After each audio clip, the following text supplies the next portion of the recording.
Shortcut use করে যে স্থির তড়িতের ম্যাথও সমাধান করা যায় তা কি তোমরা জানতে? দেখো এখানে একটা কোয়েশ্চেন দেওয়া আছে এরকম যে একটা বর্গক্ষেত্র তার চার কোণায় চারটা চার্জ দেওয়া Q1 Q2 Q3 এন্ড একটা ক্যাপিটাল কিউ। তো এখানে তিনটা চার্জ হচ্ছে কি জানা, 1 কুলম্ব 2 কুলম্ব 3 কুলম্ব। আমরা চতুর্থ যে শীর্ষবিন্দু আছে তার কত কুলম্ব চার্জ দেবো এটা কিন্তু আমরা জানি না। আমাকে একটা ইনফরমেশন দিয়ে দেওয়া আছে স্পেশালি, সেটা হচ্ছে আমাদের এই বর্গক্ষেত্রের কেন্দ্রবিন্দুতে যদি বিভব শূন্য হয় তাহলে এই চার্জের পরিমাণ কত। সো এটা কিন্তু খুব সাধারণ এবং খুবই অসাধারণ এট দ্য সেম টাইম একটা কোয়েশ্চেন।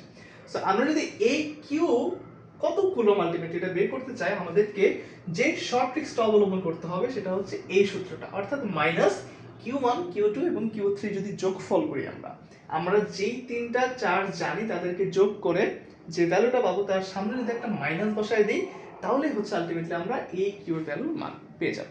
সো এই কোশ্চেন অনুযায়ী দেখো আমরা যদি প্রত্যেকটা যে জানা চার্জগুলো আছে এগুলোর ভ্যালু যদি বসাই তাহলে কি আসবে বলো তো? আমরা পাচ্ছি হচ্ছে -1 + 2 + 3, এখান থেকে আমরা পাচ্ছি হচ্ছে -6 কুলম্ব। তো আমি যদি এই কিউ এর জায়গায় -6 কুলম্ব চার্জ বসাই দিই তাহলে হচ্ছে আমাদের কেন্দ্রবিন্দুতে বিভবটা শূন্য হয়ে যাবে। সো এই ধরনের খুব সিম্পল এমসিকিউ যা করতে আমাদের একদম মাথা খারাপ হয়ে যায় তা খুব ছোট্ট ছোট্ট শর্ট ট্রিক্সের মাধ্যমে সলভ যদি করা শিখতে চাও এখনই সাবস্ক্রাইব করে রাখো আমাদের এই চ্যানেলটি। এই চ্যানেলটিতে এই শর্ট ট্রিক্সগুলো আপলোড করা হবে ডেডিকেটেডলি এসএসসি 26, 27 এবং 28 এর যারা স্টুডেন্ট আসো তোমাদের জন্য। Thank you.